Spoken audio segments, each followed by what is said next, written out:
Let us make man in our own image and likeness. The word said by a tripartite being called God. Three parts. God the Father, God the Son, God the Holy Spirit. They bring forth an offspring. An offspring of a tripartite being is a tripartite as well. They bring forth a man, a woman, who is the psyche, the body, and the spirit. The psyche, meaning the intellect, the body, which is the physical, and the spirit, which is the source of all. Now a human being becomes that tripartite, three-part being. What happens when you do not make decisions on the basis of the totality of who you are? Just like in the beginning it was said, let us make man. Let us, not let me. Let us. Now you can't make decisions on the basis of one part of who you are. You can't only make intellectual decisions. You will lack love, compassion, and such virtues. And you become like a flower that lacks, a beautiful flower that lacks the fragrance.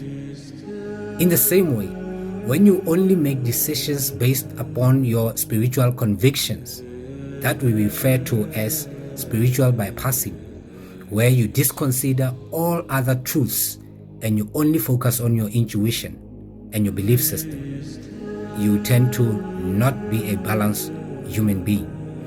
And also when you make decisions based upon the body, the flesh only, there's a problem there. And I've heard people say, I live for the here and now.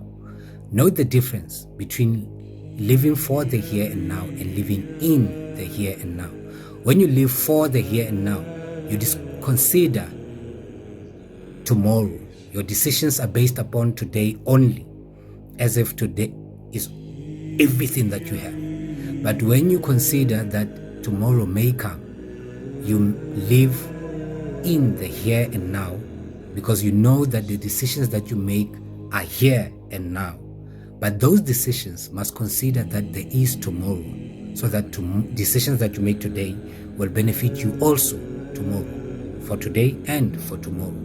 So that's the difference between living in the here and now and living for the here and now. Because the body's main function or the body's main needs are for survival, but the here and now survival only, not for tomorrow. Now that's where the psychological part of who you are comes into picture, to say, let me save this for tomorrow, let me do this and that. And also the spiritual part, where you consider meaning, you consider purpose, you consider all that. Why? Because we are not here for ourselves, by ourselves. We are here as a community as well. Apart from being a community within yourself, we are a community together.